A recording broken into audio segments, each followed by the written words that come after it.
What do the rich dwell upon? What do the rich concentrate on? What do the rich attract to themselves? What is the law of correspondence with regard to the rich? It is the rich are always thinking of production, affluence, money, wealth, and so on. What do the poor think about all the time? Yes, the poor think about poverty, lack, loss, limitation, ill health, how little money they have, and whatever you think about on a continuing basis, you draw into your life and you make into your reality because of this superconscious capability. No matter how big your goals are, no matter how far away they are, if you can hold them in your mind on a continuing basis, you can make them your reality. Remember, faith is not something you get. Faith is something you already have.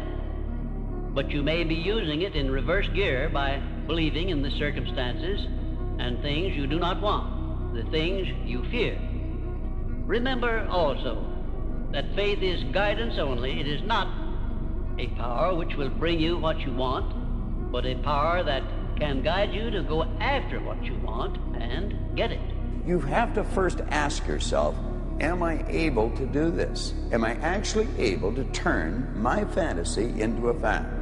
Now, generally, when a person doesn't know how to do something, they say they can't do it. The truth is they can. You and I are capable of doing anything. We are God's greatest creation. We're spiritual beings. And as spiritual beings, we're able to do anything at all. All things are possible. Our objective is to figure out how, not whether we're able to or not. He goes, you always get what you want. And I said, I know I always get what I want, Mom, because what I don't want cannot exist in my mind. And that is a good example of the law of attraction. But most of us, what do? We worry about our lives. And worry blocks the law of attraction because it's keeping your mind focused on what you don't want versus being focused on what you do want. When you worry, you are reinforcing what it is that you don't want. And what you focus on, you will get. And you will attract more of the very things that you want to avoid. If you do have a problem, the only problem you have is your belief that you are separate from your source. The moment that we took on this idea that we were separate from our source and no longer believed in our own integrity of our own mind, the moment that we took on that, we began to develop something called problems, something called illusions. And I'd like to suggest to you that every problem that we have, the way I see it, is nothing more than a mistake or an illusion. And how do we do something about these mistakes that we have? They are in our minds. You know, it says very clearly in most of the spiritual literature, as a man thinketh, so is he. Emerson, one of the people that we revere, who lived right here in Concord, said that the ancestor to every action is a thought. Once you start to understand that what you think about, your thoughts, is what expands and becomes your life, you start getting real careful about what you think about. The moment you make a choice to do something differently, and the hardest part about change is not making the same choice as you did the day before, get ready, because it's going to feel uncomfortable. It's going to feel unfamiliar. There's going to be some uncertainty and unpredictability, and that's the moment the game is on. So then most people, their body has been conditioned emotionally to be the mind. The body says, wow, I'd rather hang on to my guilt than take a chance in possibility. I'd rather live in fear than trust in the unknown. So once the person feels uncomfortable, the body goes, whoa, wait a second, we're out of the program here, and body starts influencing the mind. So it says, start tomorrow, you'll never change, you don't have the money to do this, you're not good enough, your mother told you were this, your father's fault, it's your ex's fault. You know, all of the voices that come up. Now here's the deal. If you respond to those voices, those same thoughts as if they're true, by the way, they're always going on behind the scenes of your awareness, but now they're amplified because you're outside your comfort zone. You believe in that thought. That thought's going to lead to the same choice, which is going to lead to the same behavior, which is going to create the same experience, produce the same emotion, and the person's going to say, this feels right. No, that feels familiar. Going from the old self to the new self is a neurological, it's a biological, it's a chemical, it's a hormonal, it's a genetic death of the old self. We know everything's here. Nothing's created or destroyed. Everything's energy. What we've got to do is get on the frequency. We've got to match the frequency. Now, what do we mean by that? That means that you've got to get vibrating, you do, on the same frequency of the good that you desire. You literally fall in love with the idea of what you want. If you hold that idea in your mind, you will start moving toward it, and it'll start moving toward you. I remember Earl Nightingale one time, he said, when you set a goal and you start to move towards it, it'll start to move towards you. I thought, how in hell could that happen? Well, it happens because you're on the same frequency. Everything on that frequency is going to come into your life. Most people are unconsciously attracting what they don't want into their lives. And so, on a basic sense, the law of attraction just basically says this: you attract into your life whatever you focus on the most. Whatever you believe is going to happen is probably what's going to happen. Whatever you think at your core about yourself is what you are going to manifest about yourself and about the world. When you look at the law of attraction, let me make it as simple as possible for you. You have to basically brainwash all 40 trillion of your cells to believe that what you want, you will get, and there is no other option. No other option can exist. If there is a tinge of doubt, it is less likely to happen. And so if you think about something and you know that will happen at your core with all 40 trillion of your cells, then eventually it will happen. Now ask yourself, what do you really want? Think about it for a moment. What kind of relationships do you want? What kind of health do you want to experience? Do you want prosperity? What kind of a business do you want? Do you know that you are the architect of your life? You truly are. And you can tap into this infinite source of supply, and it is an infinite source of supply. I think one of the most magnificent authors of the past 500 years was a man named Thomas Troward. And he talked about the spirit of opulence. And he talked about us tapping into the infinite. And he said, when you are drawing from the infinite, you can never take more than your share. Abundance is your birthright. But understand this, you will never attract into your life something that is not in harmony with you.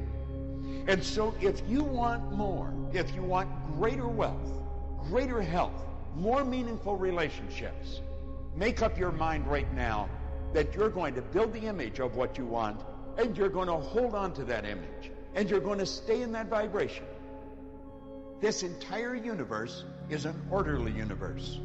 Energy attracts like energy. So just understand that the good that you want is already here. All you have to do is get in harmony with it. And you do that through your own thinking. Your inner narrative are the things that you're thinking, the memories that you're tied to, the stories you're telling yourself about you, about others, about life, about what's possible, about what's not possible. It's these narratives, these conversations, these things that you're holding on to. And when people hold on to things that are empowering, they align and attract with empowering possibilities, people, and opportunities that flood their life with more peace and abundance. They manifest more. But when you are in conversation in your inner narrative around a lack of possibilities, a victim mindset, a struggle, a stress of life, you're going to attract based on that psychological wound. So I want you to ask yourself, do I feel safe around money? Do I believe that I'm worthy of love? Living in the environment of love, when it's living, the body can be relaxed in the present moment and not be preoccupied with the next moment. We discovered when you're relaxed in your heart and you're awake in your brain, you're in the perfect state. Relaxed in your heart, awake in your brain. Yeah, that's the formula. Yeah. How long does it take scientifically to rewire a belief? I don't think you could actually measure that. I think there's too many variables. The comprehension of the information, how long the person meditates, how present they are when they are meditating, what their past was like, and there's a lot of variables. I've seen it happen instantaneously, what appears Instantaneous. to be instantaneous, but that person could have been grappling with that belief, you know, for a long period of time. So it turns out when we're relaxed in our heart, the body is believing it's living in a nurturing environment, and it begins to express new genes, and that's exactly how we change. The memory of God, says the Course, comes to the quiet mind. It cannot come where there is conflict. For a mind at war with itself remembers not eternal gentleness. What you remember is a part of you, for you must be as God created you. Let all this madness be undone for you, and return in peace to the remembrance of God, still shining in your quiet mind. The real gratitude is not going into some narrative in your mind and then be grateful for something that you tell yourself. For example, oh, look at all these poor people. My life is so much better than all these poor people. I really should be grateful for my life. That's not the real thing. That means you go to some conceptual reality and your gratitude or happiness is dependent on other people being worse off than you. That's not what is meant by the practice of gratitude. The practice of gratitude is always directed towards the present moment and whatever is arising in the present moment. That is the most powerful. Your thoughts become your beliefs become your behaviors become your habits form your character, and your character determines your destiny. It determines how high you'll go. Everybody has that right where they're at in life. Make progress in that process today. God sees the greatness inside of us. Yeah. God sees the good that He's doing inside of us. You're a work in progress, and He's working on you. Never think small about what God's doing in your life. He's doing something great. He's doing something bigger than what you see. While it looks like things are confusing and falling apart, let's grab a hold of the fact that maybe things are falling in place. Yeah. That God knows what He's doing. When you begin to become conscious of your beliefs about money, about health, about food, about relationships, about God, about spirituality, you have to look to examine to see if they're true. So then in order for you to change a belief or perception about yourself and your life, you have to make a decision with such firm intention that the amplitude of that decision carries a level of energy that's greater than the hardwired programs in your brain and the emotional addictions in your body, and your body has to respond to a new mind. So then you make a choice, and that choice becomes an experience that you never forget, and the hair on the back of your neck stands up. Your body's responding to a new mind. Success without fulfillment is the ultimate failure. Ultimately, you only want it because you think it's going to change the way you feel. And many times you get what you want, and you don't feel that way. The illusion we have is getting things will make us happy. Getting your goal is not the purpose of your goal. The purpose of your goal is to become something that you are proud of and feel alive by. If you achieve a goal in a way that gives up your integrity, you will not be happy long term, even though you got the goal. If you achieve a goal just to achieve it because everyone else said you should be a doctor or a lawyer, you're going to be miserable. It has to be something you truly want, but it also requires something: growth. The only thing that makes us happy is one word. Write it down: progress. Progress equals happiness. The idea comes, you write that thing down because it's a gift, and God only knows what it's worth. You know, you could have a good idea now and then. It might be a good idea that changes your whole life, and you could have that idea and be casual enough to forget it, and that was that. And then you'd wonder why you never got anywhere. The things that meet with reward grow. If you have a bit of a creative spark and ideas are being revealed to you in concordance with your aim, and then you don't act on those, you punish them. You punish the source of the ideas. We create what we focus on. Where focus goes, energy flows, but most people are focusing on what they have to do, not what they can do. They're focusing on what is versus what they're here to create.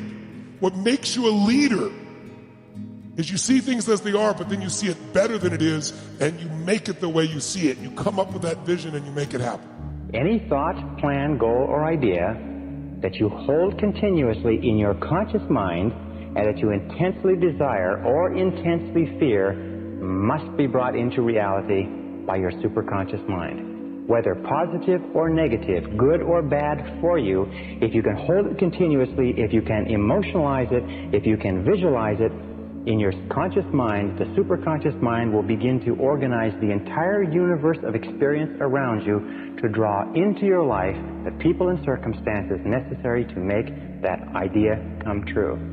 So what we've been saying throughout this entire program is that your thoughts are extremely powerful, that your thoughts objectify themselves, that your thoughts become your reality, and it is this understanding of this superconscious capability that makes it a fact that your thoughts do become your reality. So keep your mind on what you want, keep it off of what you don't want. Think continuously, think non-stop, think all the time only about what it is that you want, and keep your mind completely off of the things that you don't want. If you can get a mental image of the person you would most like to become, begin now to act as that person would act in everything you do. Gradually, imperceptibly, you will actually become that person. It goes back to what the great German poet and philosopher Goethe once said. Before you can do something, you must first be something. Before you can do what you would most like to do, you must first become the person who can do it. When you speak to your own body, you are the voice of God to that universe within you. See, within your body, you have a universe, an entire universe, all the cells and the organs. If you begin to talk to it, tell everybody how much you love it. I love you, heart. I love you, liver. Tell them how much you love it. It loves that because somebody's paying attention to it, and it will listen to you. Thoreau once said that if you advance confidently in the direction of your own dreams, that's what's in your imagination. If you advance confidently in your own dream and endeavor to live the life which you have imagined, if you imagine it, you will meet with a success unexpected in common hours. It will chase you. You've got to stop chasing it and just listen to your dreams. Listen to what's in your imagination, because the greatest gift that any of us have ever been given is the gift of our imagination. It is there that we can create virtually anything that we place our attention on. If you are holding on to it, then you don't believe that you have it already. And you have to believe that you have it already. So it's like this. Let's say you want a dream car and you've been saving for ages and you're finally going to get your dream car. You don't know you can manifest it through The Secret, but you've been saving for ages and you go to the dealership and you test drive the car and you say, I'm going to buy this car, and you buy the car and you get in the car and you drive it home. The next day you're going to visualize wanting a new car. Oh, why? Because you've already got it, right? So that's how you have to feel. You visualize once, it's already done. It's already done. And so then you let it go. Every morning, what I want you to do is to close your eyes and visualize your day going exactly the way you want it to go. So it's what we call intending the day. And then visualize your bigger goals, you know, the $1 million goal, the world peace goals, all the goals you have that are longer term than just your, immediate day. And then if you have affirmations, do the affirmations. And I recommend one affirmation for every goal. So you've got the goal, you say your affirmation, you visualize it as done. The third thing I want you to do is to have a better feeling thought. Anytime you notice that you're not feeling well, ask yourself, what am I thinking? Usually it's a negative thought. We talked about having an attitude of gratitude. I do a journal every day, but you want to make sure you get gratitude in there and have an attitude of gratitude all day long. Take action. We talked about obvious and inspired actions. Every day, if you get an inspiration, act on it. If you focus on that it's the law of attraction working, our experience has been that it starts to work even more. Visualize it, but also feel it. Like, feel yourself there. Close your eyes, smile to yourself, and feel yourself there. And believe me when I say you can manifest that. I know you think I'm crazy, but it's the joke in life. I'm telling you, it's the joke in life. You can't go to places physically until you go there emotionally and in your mind first. And then once you're there, you're ready. But when you hold on to the negative thoughts, it's like walking around with all this baggage and luggage. Who needs that shit, really? Your personality creates your personal reality. That's it. That is it. And your personality is made of how you think, how you act, and how you feel. So keep thinking the same way, keep acting the same way, keep feeling the same way. Your personality is the same, and your personal reality would be the same as well. If you wanted to change your personal reality, you would have to change your personality. You catch yourself complaining and blaming and making excuses and feeling sorry for yourself, and that's been your unconscious program, then the moment you become conscious of those unconscious behaviors, you're out of the program. The act of becoming so conscious that you don't go unconscious is a changing of consciousness. To become so conscious of your unconscious self, to know thyself so well that you don't default back to that old personality. This is like having the universe as your catalog, and you flip through it and you go, well, I'd like to have this experience, and I'd like to have that product, and I'd like to have a person like that. It is you just placing your order with the universe. It's really that easy. You are the masterpiece of your own life. You are the Michelangelo of your own life. The David that you are sculpting is you, and you do it with your thoughts. The most important thing is that you take action. You see, the major difference between successful people and failures is successful people are action-oriented and failures are not. Successful people are result-oriented. Successful people are action-oriented. They think of what they want and they take action. Does it work? Now, if you take action, only two things can happen. What are they? Succeed or fail. Pretty simple. If you succeed, you do more of it. If you fail, what do? You learn something and try something else. Human beings are trial and failure organisms. We trial and fail, try and fail, try and fail, try and fail, try and fail, and then try and succeed. You only have to succeed the last time. Where energy flows, attention goes, and where attention goes, energy flows. Where is your attention? That attention will willingly or unwillingly deploy energy, life force. Are you going to be expending your life force focusing on somebody else's life, dreams, ambitions, problems? I don't give a about what anybody else is doing. How hard is it to understand?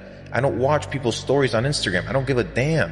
I'm living my own reality. And people are out here worrying about what I do. Don't worry about what I do. Watch the podcast and go level up. It's a choice. And if you don't think it's a choice, so be it. It's not a choice. And that's how you'll live your life, like an accident. But the people that want to make it out and they want to win at life, got to grab life by the balls, bro. Life is much too short to live fearfully, to settle for less than the best that's in us. We can become only what we expect of ourselves.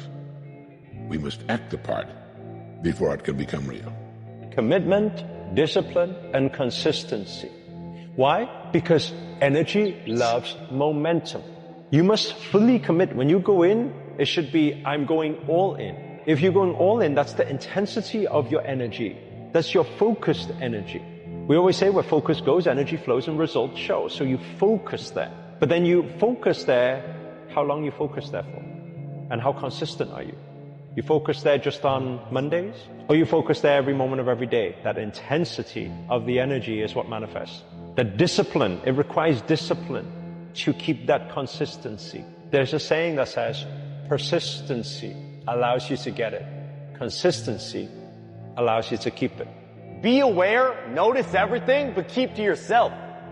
You see, a lot of y'all are, because you see the negativity, you see the bullshit, and then you lean into it. You talk about the drama, and you gossip all the time with your friends, when in reality you should be focused. Focus up. Who gives a what they think? Who cares what they're doing? What are you doing? And why aren't you progressing? A broke person thinks that there's a limit to opportunity and a limit to the amount of money out there. That there's a finite resource of money. They think, I just don't have opportunities. I've missed the opportunities.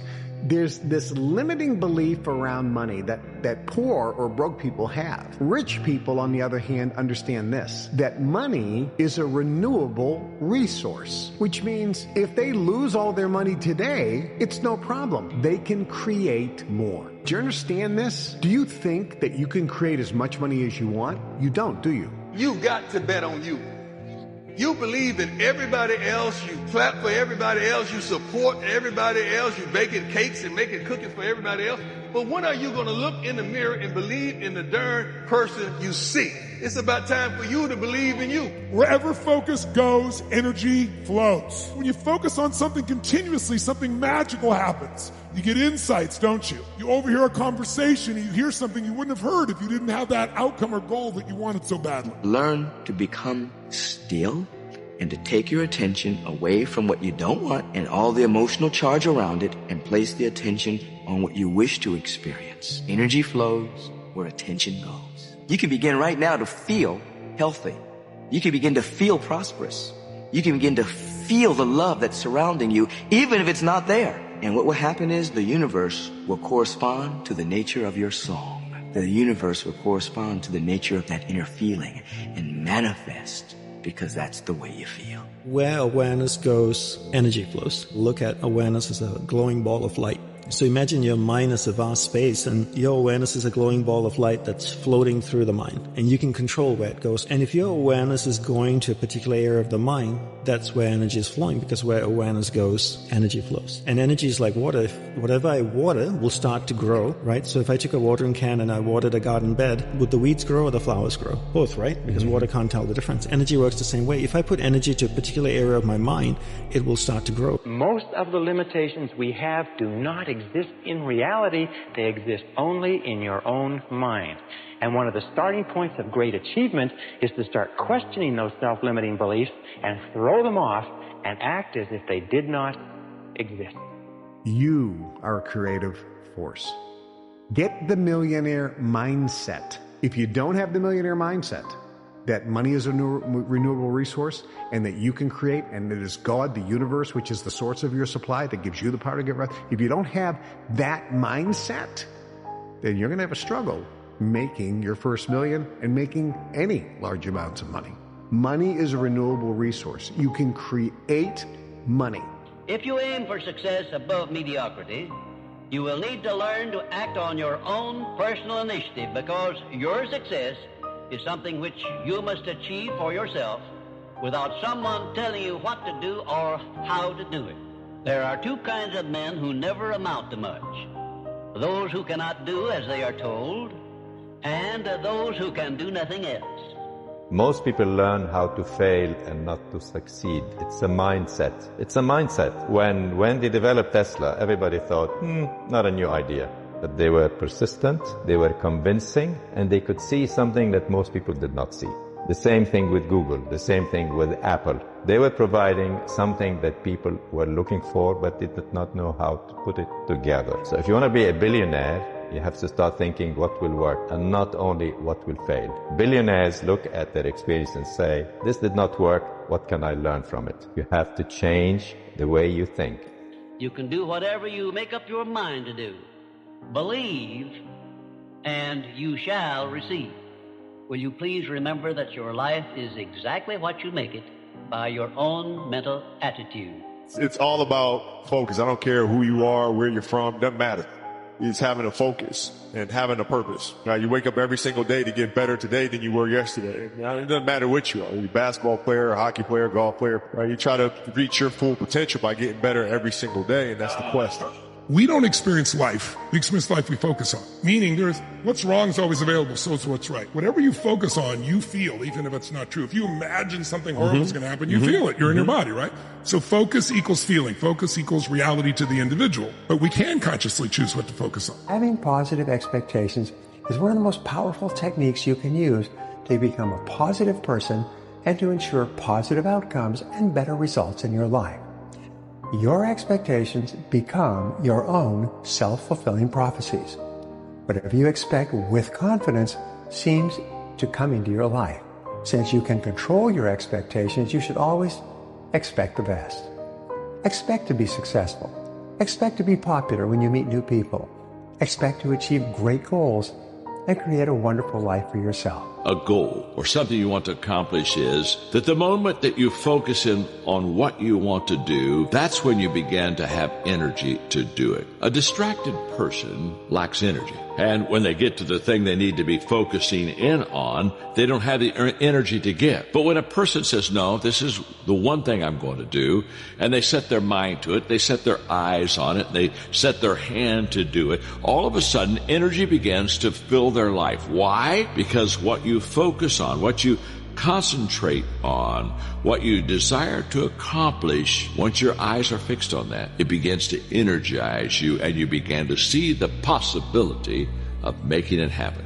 When you really want something, just in my life experience and seeing other people, seeing myself, seeing other people that like made stuff happen, it's like, man, when you really want something, you're going to find a way, ultimately.